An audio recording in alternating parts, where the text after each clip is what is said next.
uh, death isn't this thing in the future. They say death is now, right? The time that passes belongs to death, Seneca says, meaning that, uh, it's not like, oh, I have 75 years and at the end of 75 years, I die. It's that if you're 30 years old right now, you've already died 30 years. So what do you have to show for that? Right? Like, what do you have to show for the time that you have? So when I think about, you know, today, did I show up and make a contribution with the very limited time that I have as a human being, as a writer, as a spouse, as a parent? What do I have to show for like the 2 hours or 2.5 hours that I had for creative time today? And I just try to focus on making a small contribution every day. Because if I'm ill disciplined with time, what I'm really being is ill disciplined with my life, with the most precious resource that I have. Hey, that little nugget of wisdom was from my dear friend Ryan Holiday. You probably know Ryan as the 10-time best-selling author of numerous books focused on Stoicism. Today, we talk a lot about how he is so successful and prolific as an author and his new book called Discipline is Destiny.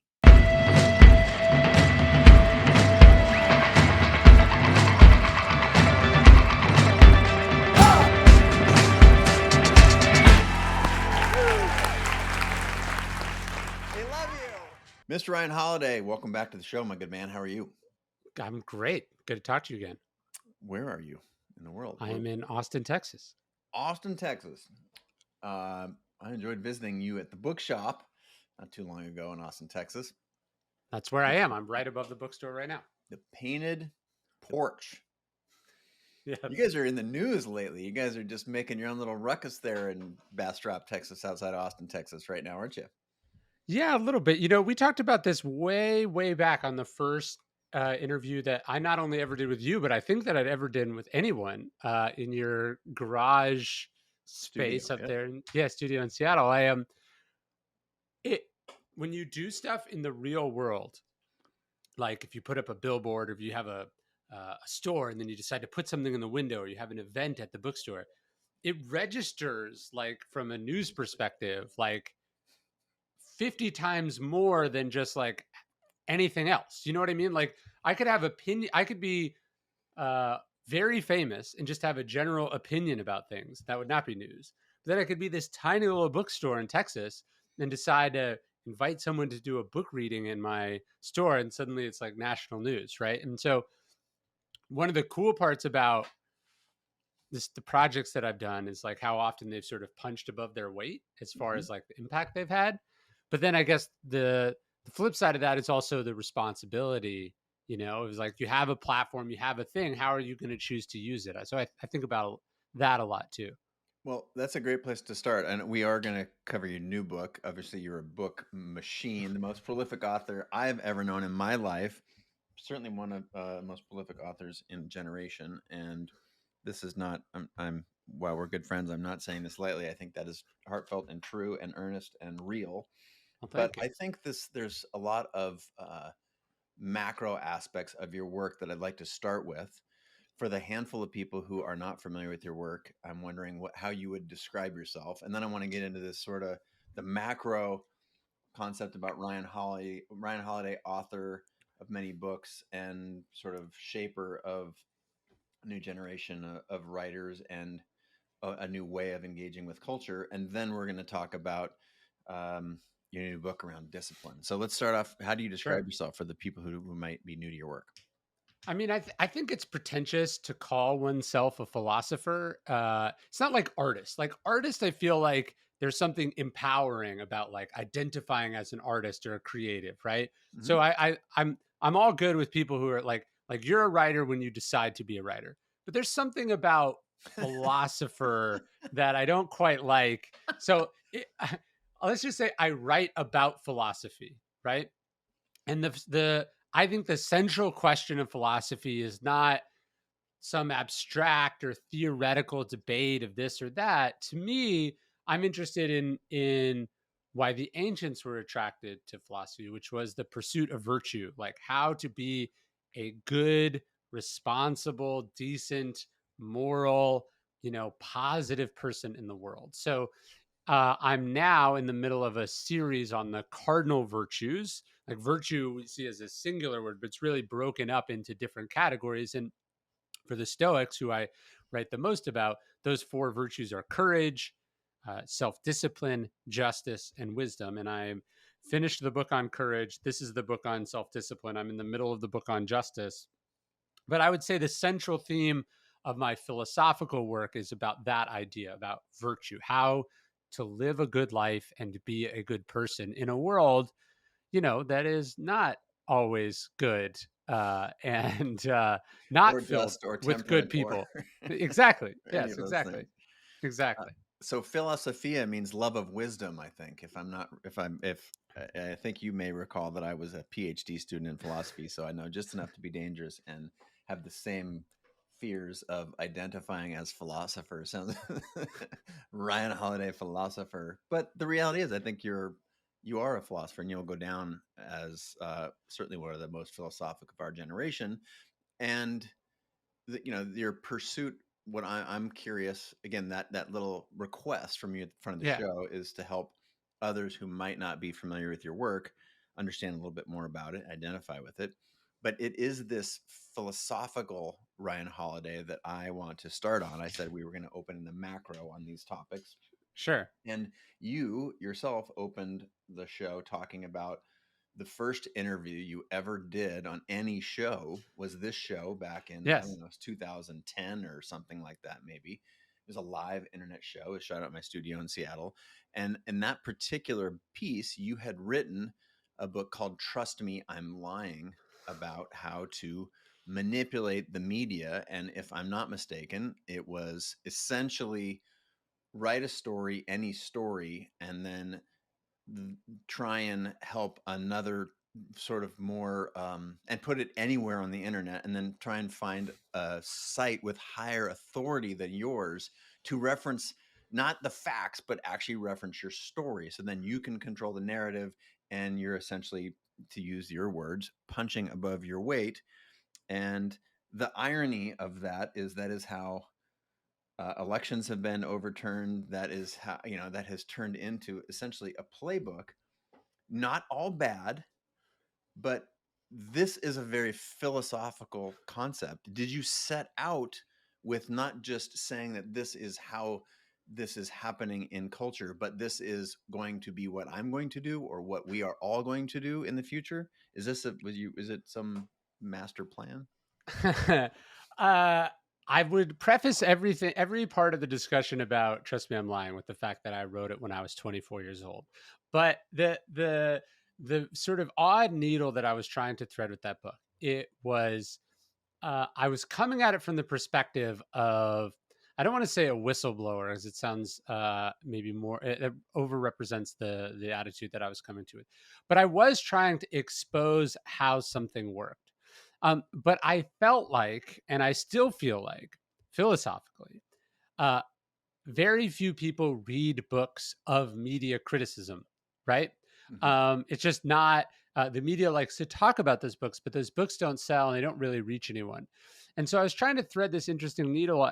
I felt like I was aware of some fundamental flaw in the system, and one that vast majority of the people did not know about, but was affecting the world that they lived in and the information they perceived. And I wanted to show them how it worked and hopefully change said system. But the tricky thing with any idea that people don't want to hear is, how do you get them to hear that message? And so I tried to create a book that was both sensational and controversial, that sort of ripped back the curtain, but was also attractive or interesting to people who had a message that they needed to get out into the world. Like, I think as you said, it's not everyone who uses the ideas in the book is bad. Uh, and so I don't know. I was trying to thread this sort of interesting needle, but as I look back on that time in that place in my life, I feel like my primary motivation was to sort of go, guys, this is how the sausage is being made. This is how one takes advantage or operates in that system, and you're going to have to bring your own moral compass to that. But like, this is not how it should be. And I think that book achieved it in some ways, didn't achieve it in other ways. But, you know, if I guess what I would remember telling myself at the time was, if if I was really the bad guy here, I probably wouldn't write a book about it. I would I Wouldn't would reveal the use stories, the secrets, ex- right? Yeah. exactly. So I was trying to make a transition in my life from a place that I was not fully comfortable towards a place that I was more comfortable, and that's, I feel like, the journey that I've been on. But I, as you can tell, I have mixed feelings about that book. But that's why I'm asking it, because I think I think that makes for a more interesting Of conversation. course. I don't Just like regret it, right. in the sense that, like, I wish it never happened. I mean, I wish that I was never in a position to have written the book, in the sense that, like, I wish that the underlying facts in it were not true, and, things like that. But uh it's not like, when I look back at the writing that I'm most proud of, that is, it's not going to be that book. Is there an aspect of this in your work that is, and I will use our mutual friend Neil Strauss to articulate. He wrote about, if I'm going to paraphrase this Yeah. so we won't go off on a Neil Strauss tangent, but as much as I love him, but about, this book on seduction Yeah. essentially, and then his later work is around basically redemption and relationships, and Yeah. is do you feel like the what you learned, the 24-year-old you that said this is how the system operates, you write basically an expose that reveals all this stuff. Now it's sort of, I would say, known by any sort of media literate person that is happens, and it's problematic, but that's also, there are tools and bits in there that are really valuable for, say, helping people punch above their weight, for breaking through. And you can have what was a, I mean, frankly, bro, stoicism is not a thing until Ryan Holiday makes it a thing. It was a thing in philosophy circles, but you've modernized it. So become a voice for a niche to now become mainstream. And you're on the lips and tongues of, pro athletes and CEOs and world leaders, etc. So there's Yeah, some it's redemption in there. Yeah, I mean, look, I obviously have heard from all sorts of people with positive causes or messages that they want to get out, that sort of took the book and understood, okay, this is what I'm up against, which was the intention that I was writing the book from. I've also heard from people with utterly repugnant views who are like, that book is my Bible, right? And so there's a Stoic lesson for sure in there that, like, look, you only control it until it comes out. And then what other people do with it is outside of your control. Yep. Does that exempt you from, the consequences of your actions? No. But, like, the idea that you can decide who reads a book and how they use it, that's never up to you. I just feel like my aim in that book was to sort of capture some, like, I think every artist and every project, you're trying to be as true to yourself as you can be in the moment. And then there is a certain artifactness to every project once you Yep. finish, right? Like, that was who I was and what the world was when I wrote it in 2011. 11 years later, um, some of the things are very true, unfortunately true. Some of the things are not true. I've changed the world. Yeah. I guess but it's this thing. And again, like, I imagine Neil feels the same way. If you're like, okay, what do you think of the game? Do you regret it? He wouldn't be like, oh, I wish I never wrote that book, because It was his that book breakout. was, it was a breakout Yeah. success. He heard from lots of people who it positively impacted. He himself was positively impacted by the transition he went through, or the journey he went on. And yet there's parts of it that he probably cringes about and regrets. And what I like, I definitely find that in all the books that I look at, that I've written, there's parts that I look back and I cringe. And I think there's a part of that that's good, because if you were exactly the same as you were when you wrote it, that's not a good sign. Or if you had changed, but you just refused to accept it or acknowledge that change, uh, because you didn't want to admit you were wrong, or because you didn't want to look weak, or whatever it was, that's also not good. So it's a strange thing to reflect back on one's, on one's past work. But that book is so charged and controversial that I don't think about it too much. Uh and yet, I just got a sales stat for it, and it's like still selling, which is surreal also. Which cuts both ways to your own earlier point. Yes. Yes. Well, that's actually, if you sort of distill that a little bit, that's a very eloquent way of talking about reflecting on any work. You're talking about the written word, but the same is true. I look at, my past photography from 10 years ago, and you're like, oh gosh, that's what I was championing. Oh my, you kind of, Yeah. but if not that, then probably wouldn't be, those were stepping stones to other, places, specifically places that we are like right now, for example.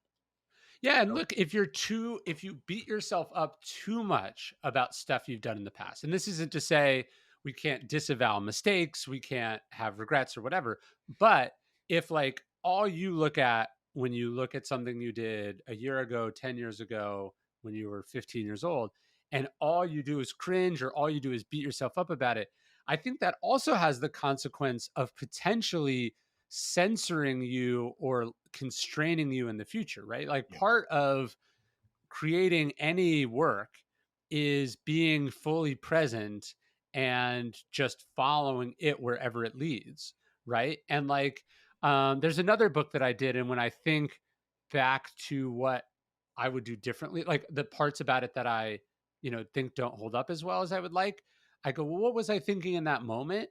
And what I was thinking in that moment is what I thought other people would think about what I was doing, right? Mm. And so like I think most of our best artistic creations have to come not in a bubble, but listening to some kind of inner voice, not thinking about how that thing is going to be received.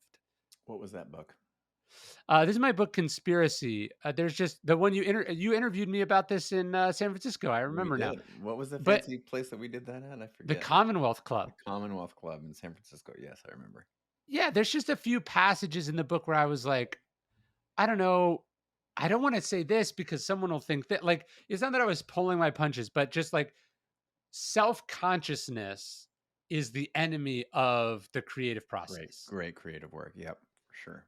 And if you spend too much time dwelling on how you've screwed up in the past, I think that engenders a kind of self consciousness in the present moment because you don't want to do it again, but you will do it again. It's inevitable, you know? Yeah, that has a way of sort of folding back on itself.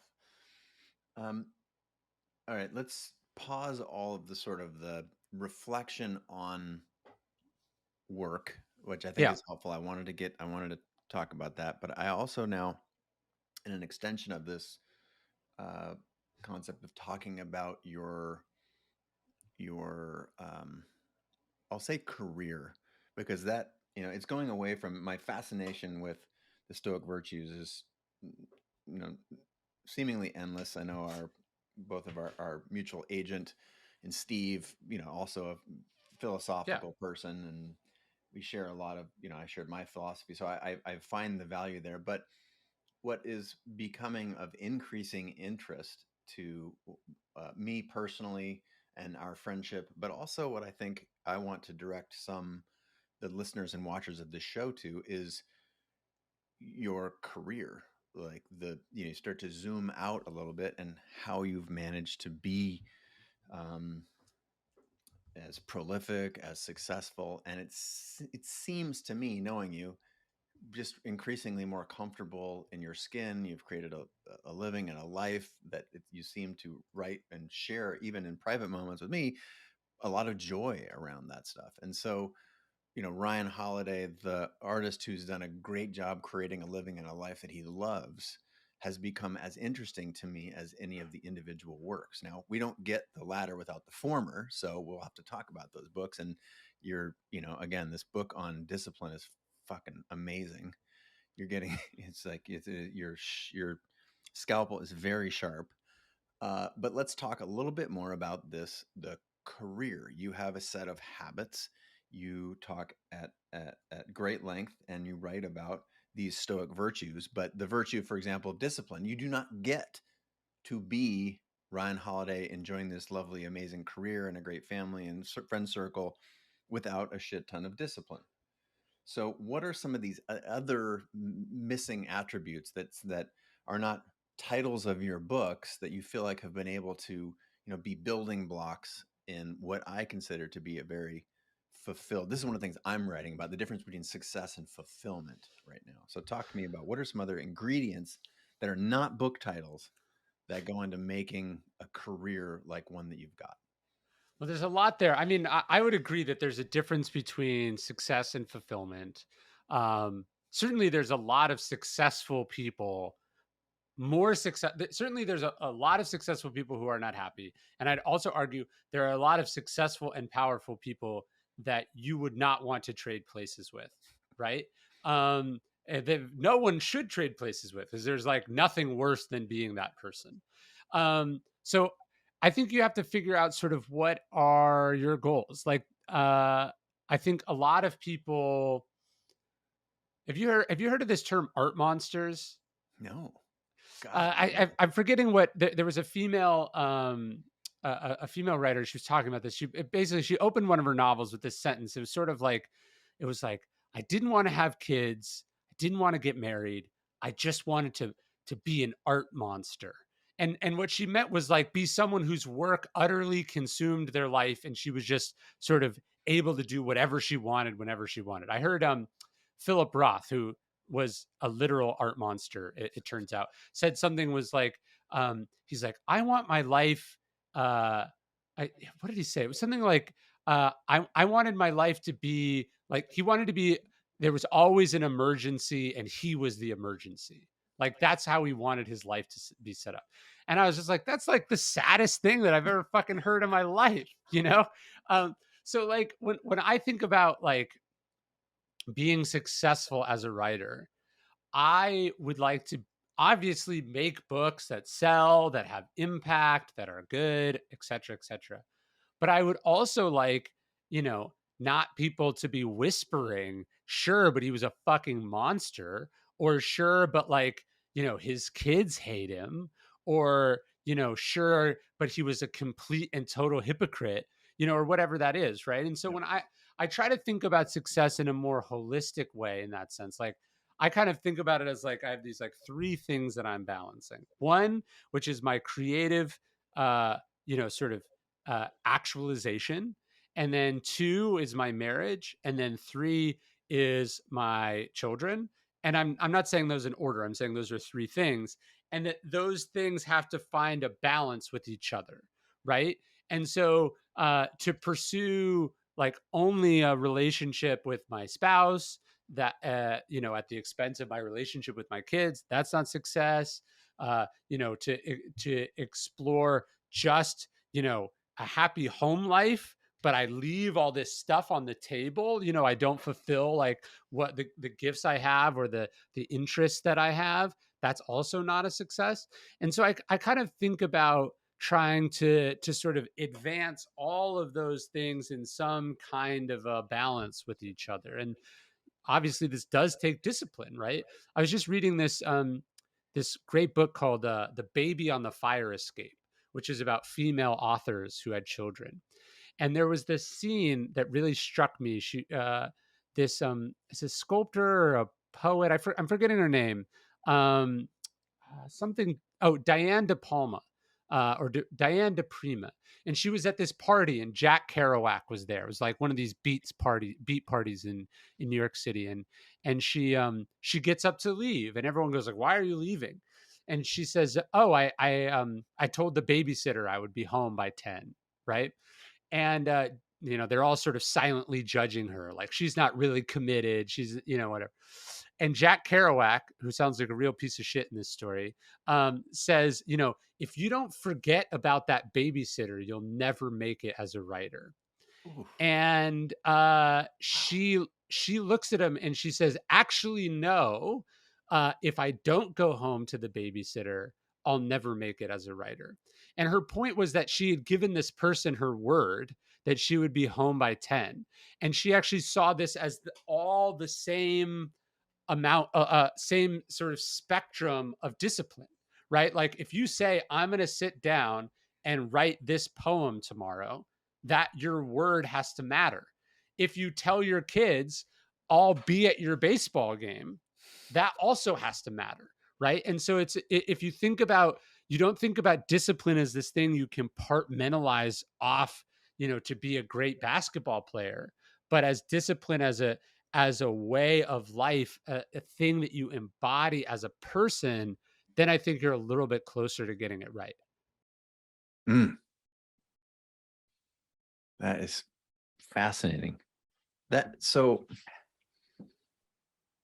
I specifically asked you a question. What are some of these other things? And we landed on discipline because I think it's Sure. it's very crisp, right? It's crispy.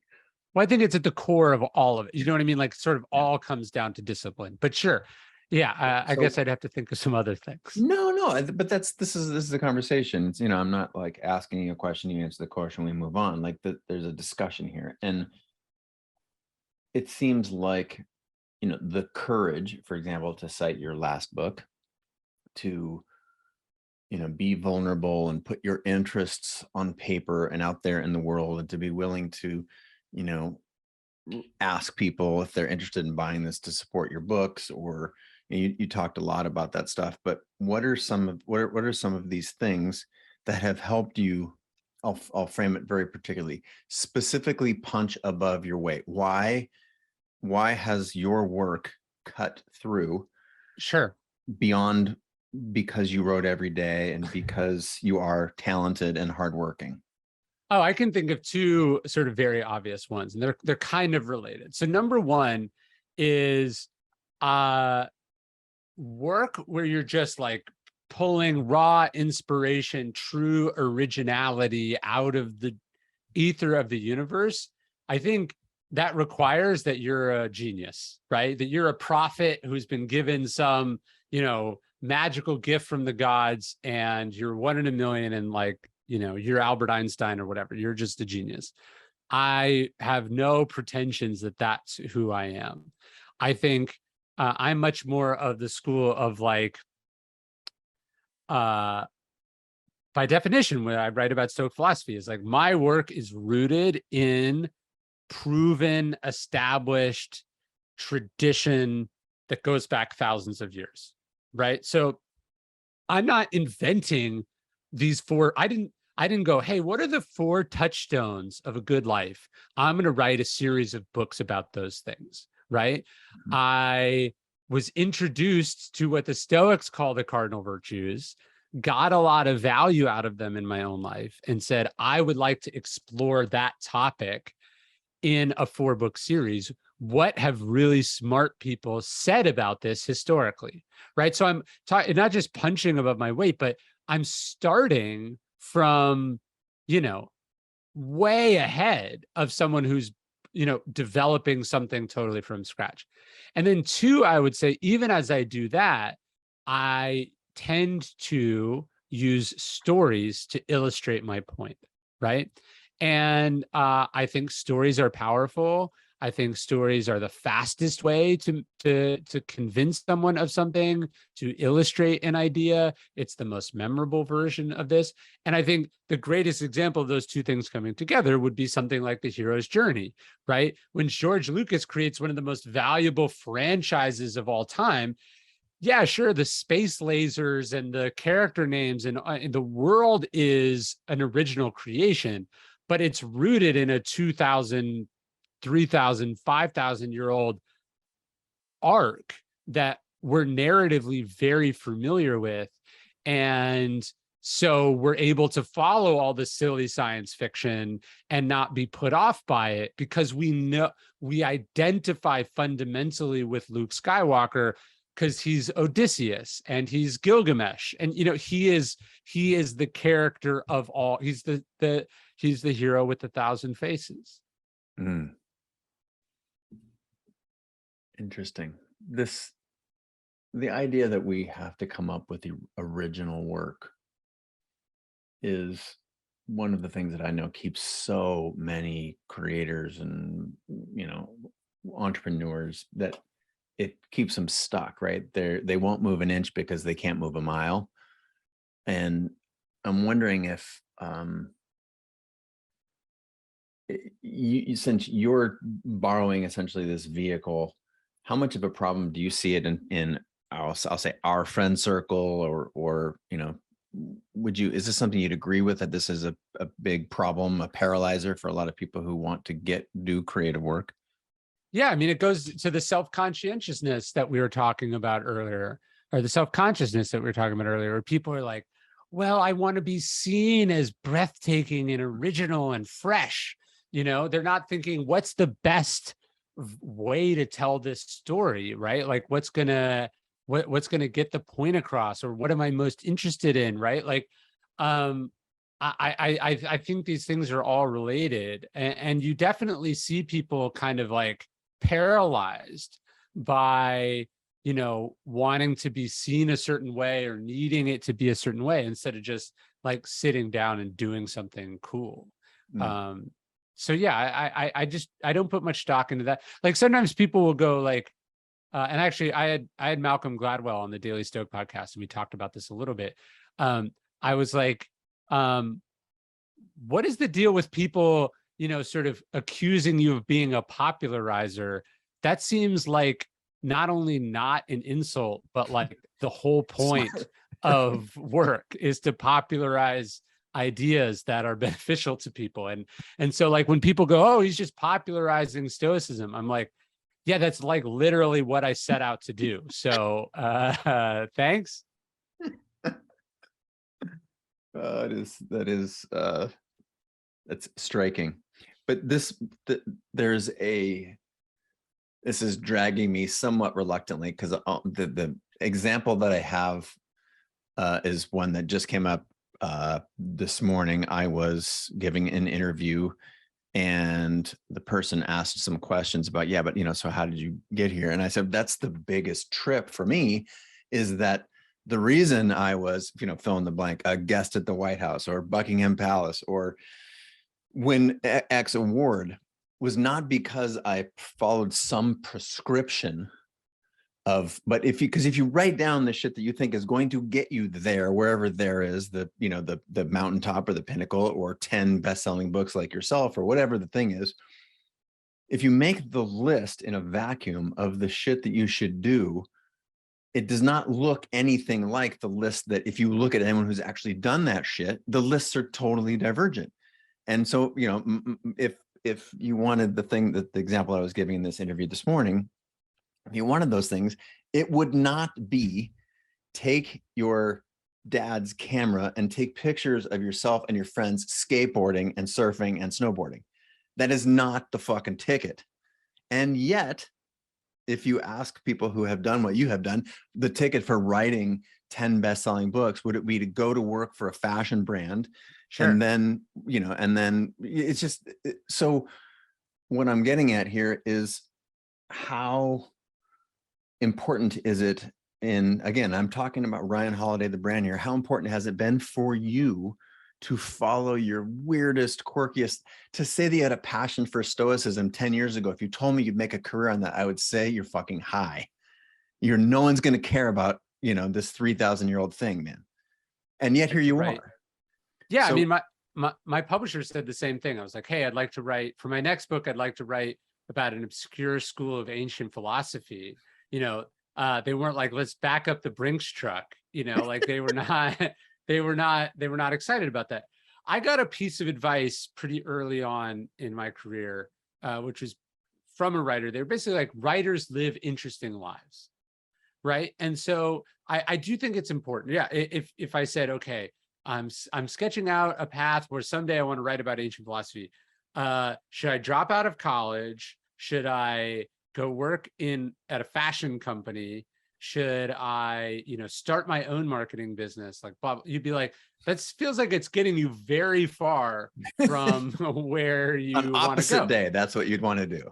Yeah.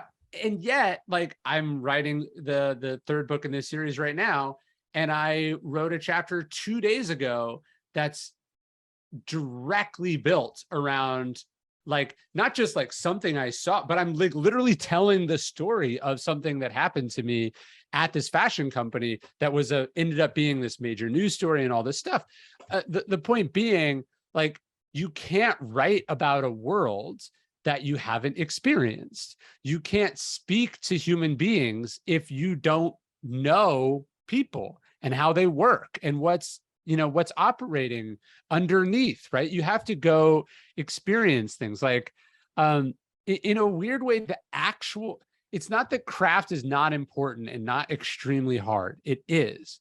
But in some ways, like, the actual nuts and bolts of, like, say, clicking the camera or, stringing the words together, it's almost the least important part. Like, the most important part is, like, having a point of view, having something that you feel compelled to say or do, having a message that matters.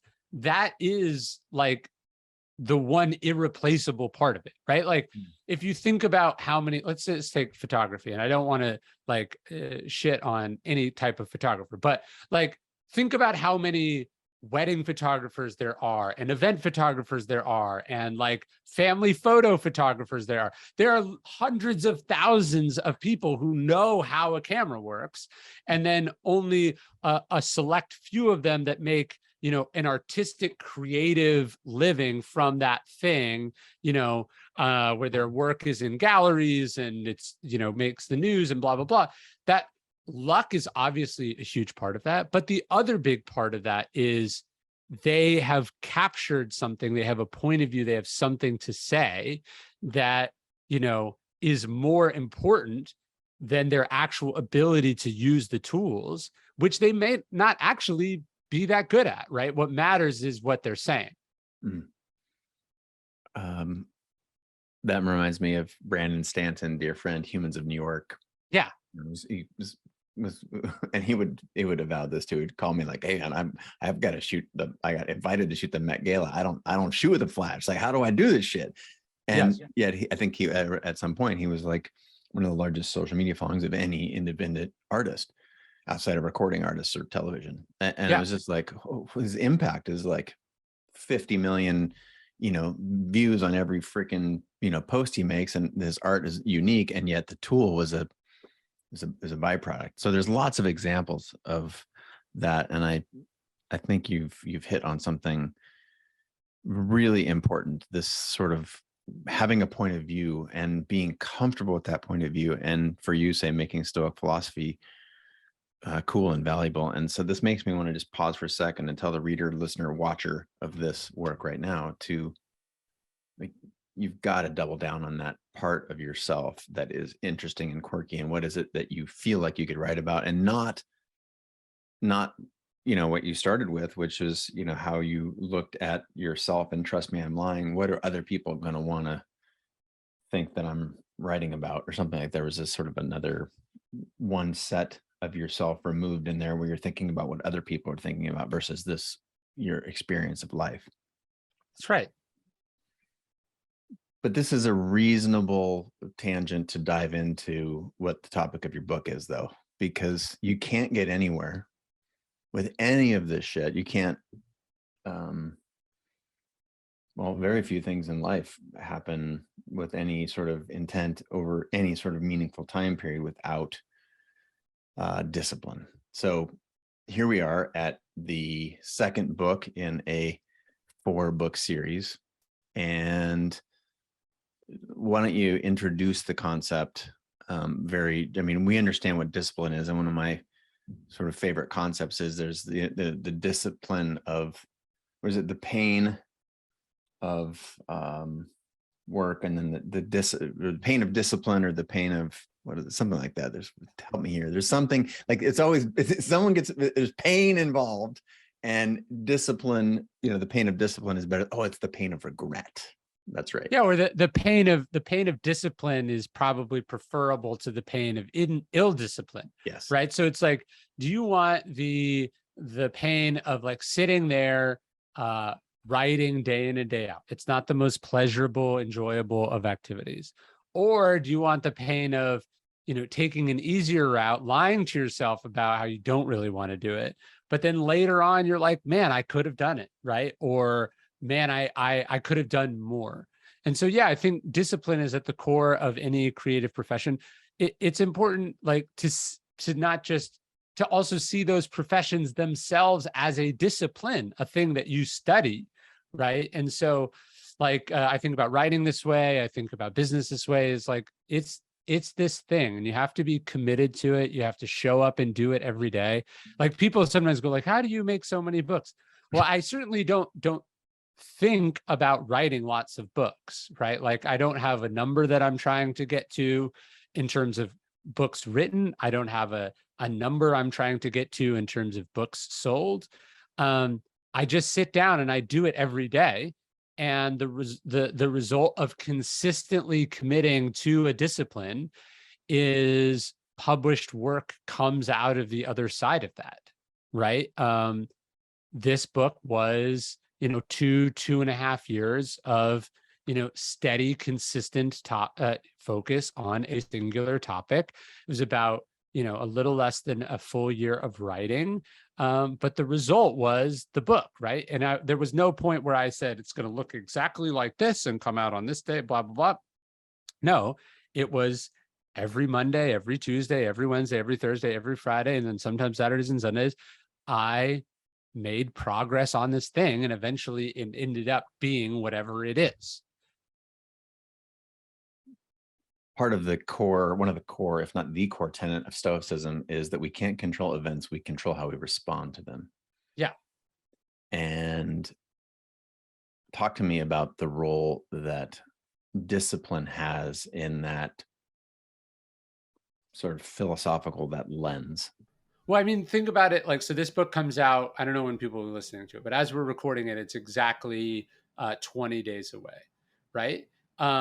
I have no idea how many copies it will sell. I have no idea what the response from the audience will be. I have no idea what awards it might win or not win. I have no control over whether my publisher, decides whether it's a success or not. In some sense, I stopped having really any real control over this project when I turned it in for the last time earlier this summer, right? Like, I controlled the work that I put in, the thoughts I directed on it, the standards I held myself to. I controlled that day-to-dayness of it. And then after that, it leaves your hands. And you have to get comfortable with that part of the creative process. And one of the things I've come to realize is that the more time I spend hoping or resenting or wishing or wanting or manifesting, and the more time I spend thinking about the external results, the reception, is time that I'm like, so if I was sitting here thinking about all those things about this book now, that, let's say I spent an hour on it today, that's 1 hour that I didn't spend on the book that I'm doing now, right? And we only have so much time. Are you going to focus on the work, or are you going to focus on the parts of the work that you don't control? Mm-hmm. Let's talk a little bit more about time. Yeah. You explored this in great length in the book, and specifically that time is this non-renewable resource. In fact, it's like the sort of the non-renewable resource. So, what ways do you advocate for in this book, and just generally, again, and I want to say the book title specifically so that you can go out and buy this and support Ryan's work. It is absolutely brilliant. I think it's your best work. Every time we have you on the show, we say that, but it means you're getting better. Discipline is Destiny is the name of the book. But let's, talk to us about the time component of that, where discipline and time interweave. Yeah. One of the things I take from the Stoics, they say that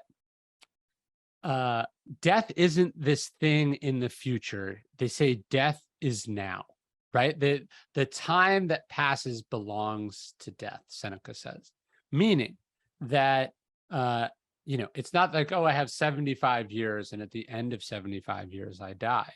It's that if you're 30 years old right now, you've already died 30 years. So what do you have to show for that, right?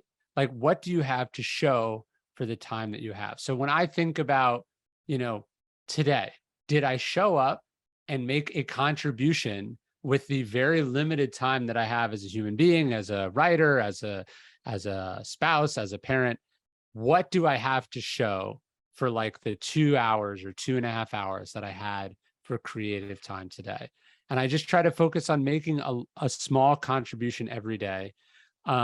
Because if I'm ill disciplined with time, what I'm really being is ill disciplined with my life, with the most precious resource that I have.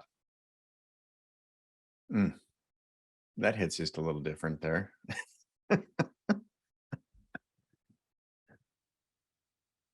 So the fact that this is not a Stoic idea.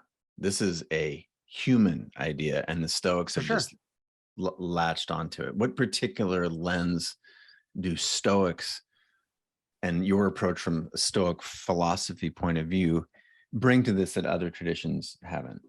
Well, the Stoics are practitioners of this practice known as memento mori, the idea that we are mortal, that we should be constantly, not morbidly, but constantly be aware of our own impending death or mortality, so that we can, one passage in Meditations, Marcus Aurelius says, concentrate like a Roman.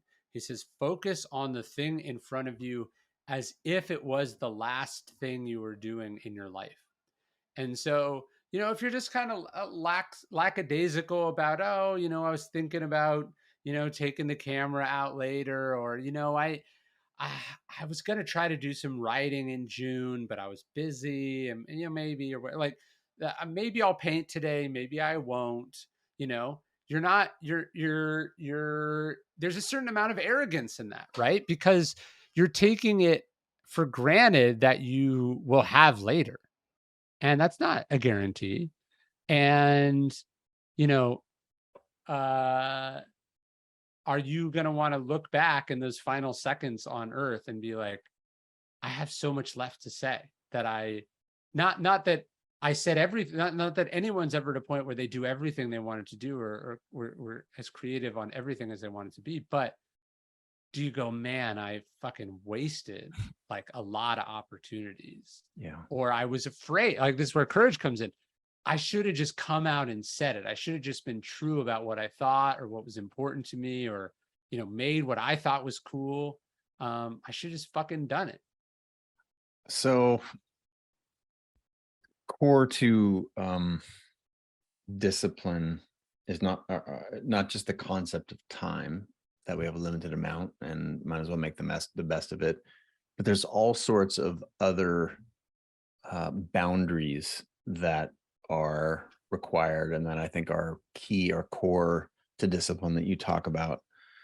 And I'm guessing that there are someone who's listening right now, or sitting in traffic or on the walking trail with this in their ears or whatever, that's saying, shit, I keep letting these other aspects of my life creep into the thing that I want, to do for myself or for my career, or what I have, this big dream. Yeah. And when I think of, my friends who have this lovely balance of success and fulfillment, there are boundaries, there are established boundaries. I think you do a great job of that. I'm wondering if you can give some advice that's found in the book, but expand on it around the concept of boundaries for you, your career, why you find it so valuable. Well, I think what you're really talking about there, and I do talk about in the book, is like, what are you saying no to? And Steve Jobs was notorious to go around Apple and he'd want to know, like, what features were the designers deciding not to add? What were the avenues they were not going down? And then in their regular lives, like, what things were they turning down so they could focus on what matters? And I think one of the paradoxes, we talked about success earlier, one of the paradoxes or problems with success, Tennessee Williams called it the catastrophe of success, is that as you become more successful, you have all these other things that you can do, all these reasons not to do the hard stuff. And so you have to be disciplined about what you say yes to and what you say no to, and understanding that, look, when you say no to something, that's what you're really saying is yes to something else. And conversely, when you just say yes, yes, yes, yes, yes to every, random email that comes into your inbox, the main consequence of that is that your work is being said no to, or your family is being said no to, or your mental or physical health is being said no to, right? And so understanding that you cannot say yes to everything, and in fact, to be great, you have to say no to a lot of things. When I think of boundaries, I think of a lot of things feel gray, right? They're like, if I send you an email and say, hey man, I'm hoping to get your help. Yeah, I got this new manuscript coming out and love your, your eyes on it. And to be able to, I think of our friendship and, mutual respect, and to be able to say no in one of those moments. I think that, it's like, It's hard. it's sort of like, do I do the hard, the easy, fast thing, or the stupid, slow thing? You're always going to say the easy, fast thing. But these questions they're never like that. It's like, oh, Chase has asked me for help with his manuscript. I like Chase. I like manuscripts. but I have to say no. Like, that is really what, I think anything that doesn't try and explore this is just hollow. So help me explore this. I heard a good rule that I try to use, which is like, don't say maybe when you want to say no, right? Like you got to actually take a second and think like, can I do this? Do I want to do this? Is it right for me to do this? You know what I mean?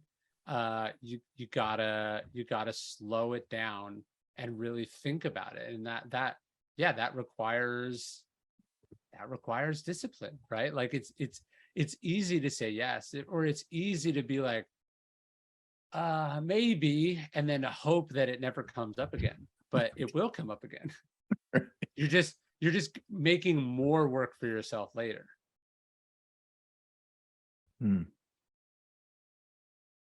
Yeah. All right. So you've made this life of popularizing Stoic philosophy.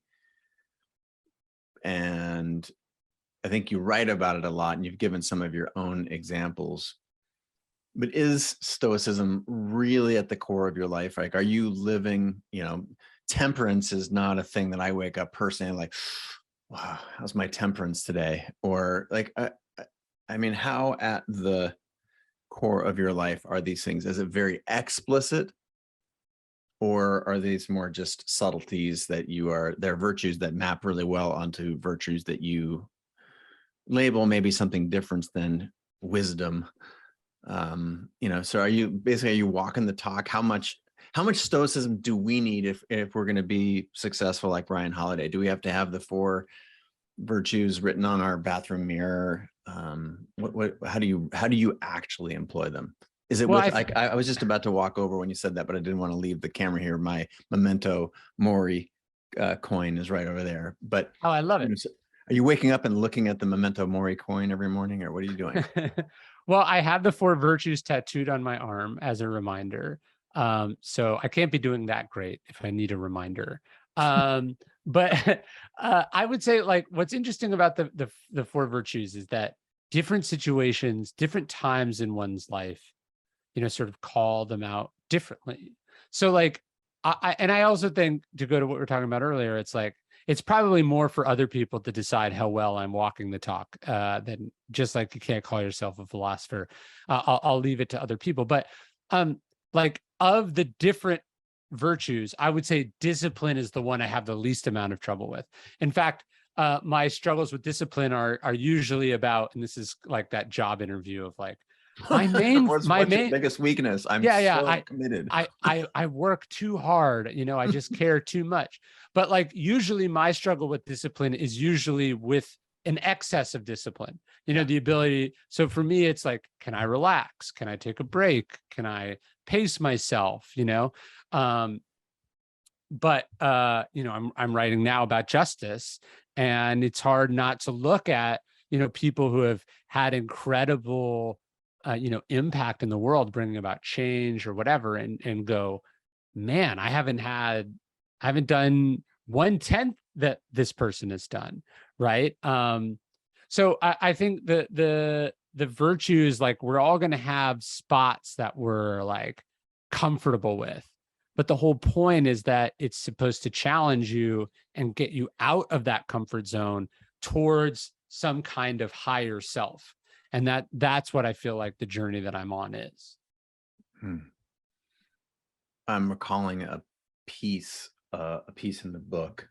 I think you opened this. The piece is about pain, because a lot of discipline.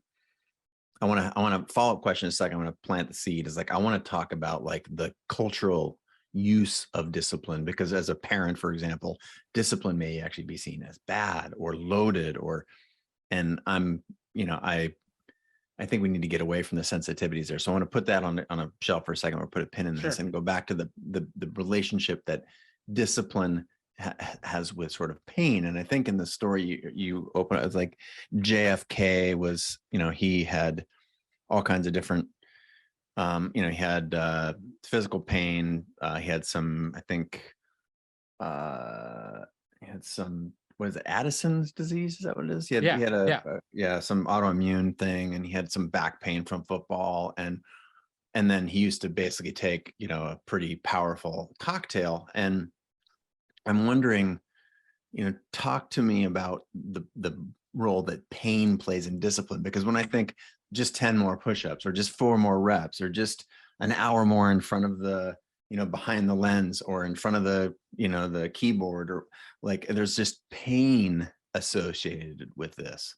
Let's talk about that, the role that plays in discipline and cultivating this successful and fulfilled life that we're. Yeah, I don't want people to think discipline is just like you grit your teeth and you just take it. Like you have no, you have a high pain threshold, you just endure it. I mean, look, that pain is a part of life, and there is some certain amount of pain that we have to put up with. But to me, when I think about the role of discipline, to me, it's about balance, right? It's about a sort of a holistic approach to life. I think the point I end up making about Kennedy in the book is that, you know, he Seductive ends up, path of, well, he basically gets hooked on painkillers and all these other things. He's trying not to feel pain. And it's not his fault about these injuries. But finally, this doctor looks at what he's taking and he's like, dude, you're the president. You control nuclear weapons. You can't be on these drugs. And he puts him on this physical therapy regimen that for the first time actually makes a difference in Kennedy's life, right? And so what Kennedy was doing was trying to treat the symptoms of a problem rather than the underlying issue of that problem. And I think that's a good metaphor for the rest of us, which is like, yeah, it's not about white knuckling it, but it's about finding a balance, creating a kind of sustainability, developing a practice that allows one to go the distance in whatever it is that we're doing. There's one line that I have highlighted here, which is heal a little bit each day, get a little bit better each day. Yeah.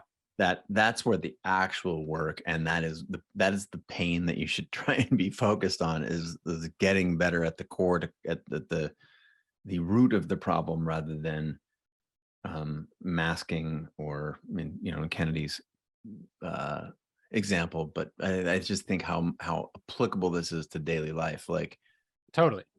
the hard path is hard. It's hard for a reason, because the rewards certainly ought to be greater. Otherwise, it would be the other way around, right? Evolutionarily, I don't think we have a scientific. We can't support that statement scientifically, that the easy, fast thing is usually much better than the slow, hard thing. That's right. Or here, That's right. talking about therapy, right? Be very suspicious of shortcuts in life and in art. Well said. All right, now we're going to go to this other piece that I wanted to go on a journey with you here around discipline as a bad word in our culture. Discipline, like children are disciplined, or I don't want this person in my son or daughter's life doing the disciplining. I'm going to do it. We're going to do it in a very, kind, constructive way. And there are sort of vestiges of like spanking and old school discipline. And And I think you talk about discipline a lot more holistically in this book, but I'm hoping you can address, this will certainly be a little soundbite, that discipline in our culture has come to be a bad word. Why is it a bad word? And why can you tell us that's wrong? Look, I'm to here's what I would say. It's called self-discipline for a reason, right? These are about the standards that you hold yourself to.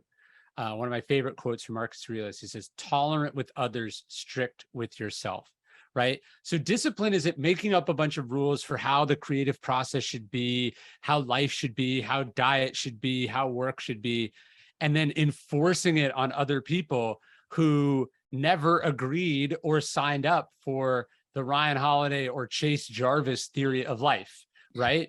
This is self-discipline. This is the standard you hold yourself to. This is what you demand of yourself. And you have to be strong enough, restrained enough to go, what other people do is their fucking business. And their approach is their fucking business. And how it works for them is their fucking problem, right?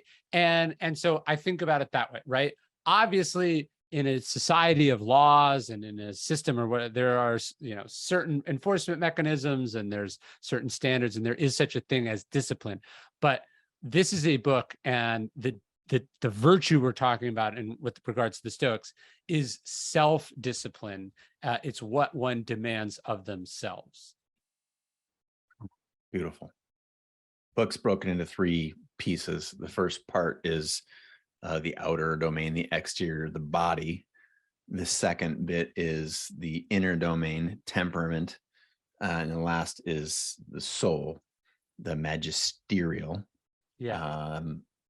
I want to focus on the emotional part.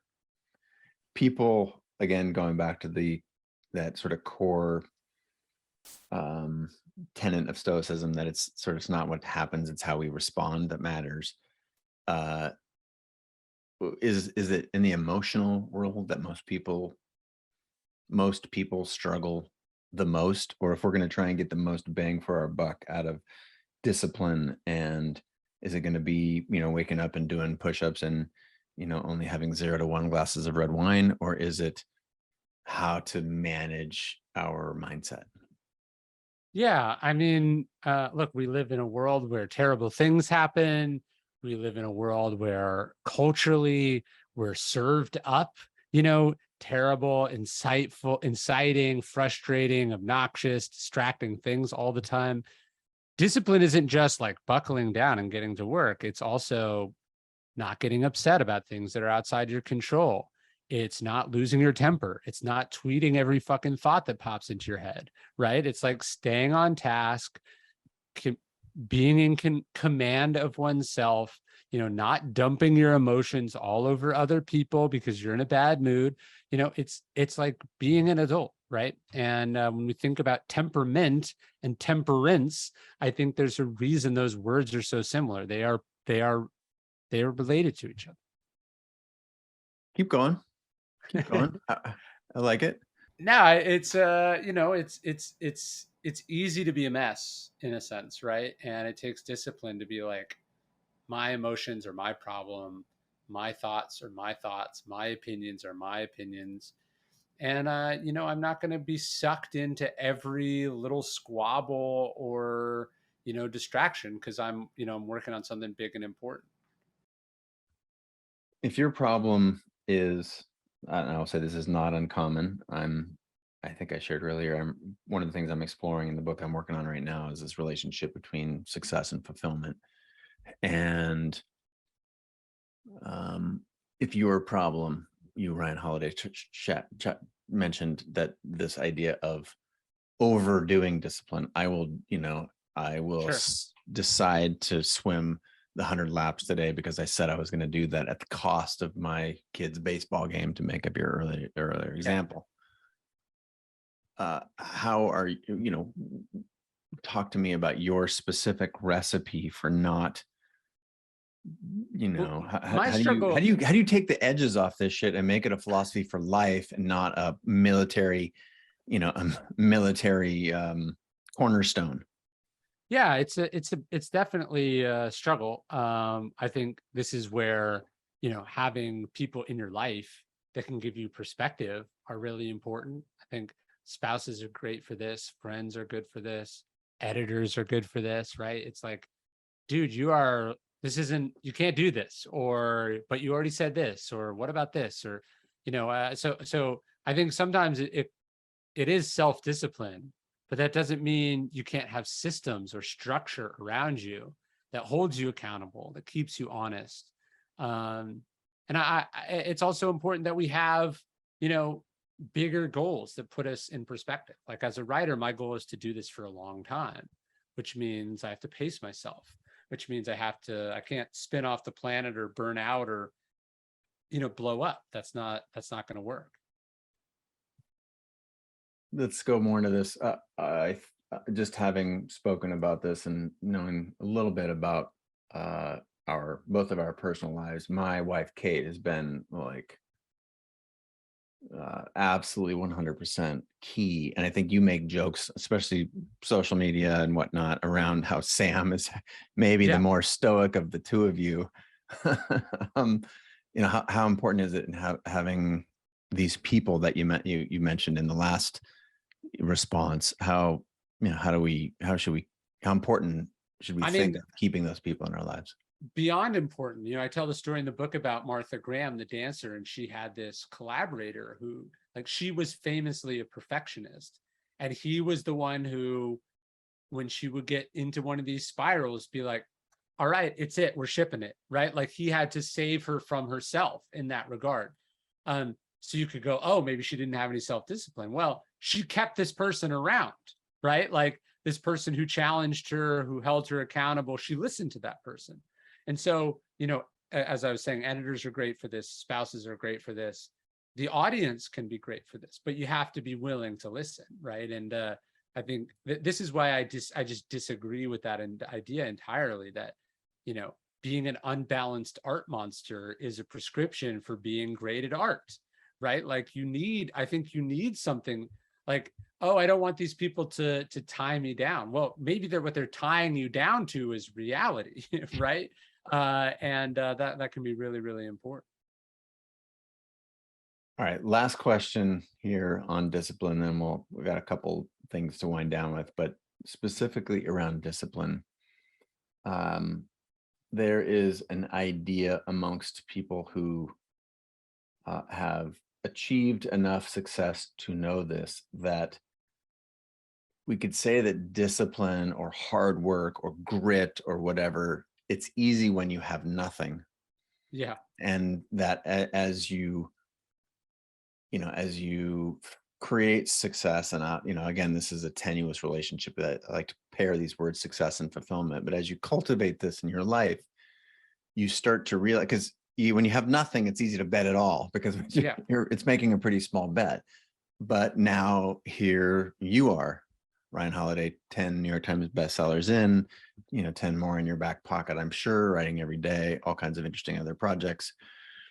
And you have more to lose. So how do you maintain creative courage? How do you maintain the discipline to output work and to make cultivate the ideas and the impact that you want, while the risks of doing so are constantly increasing rather than the other way around? Most people think, oh, I will be courageous when I'm successful.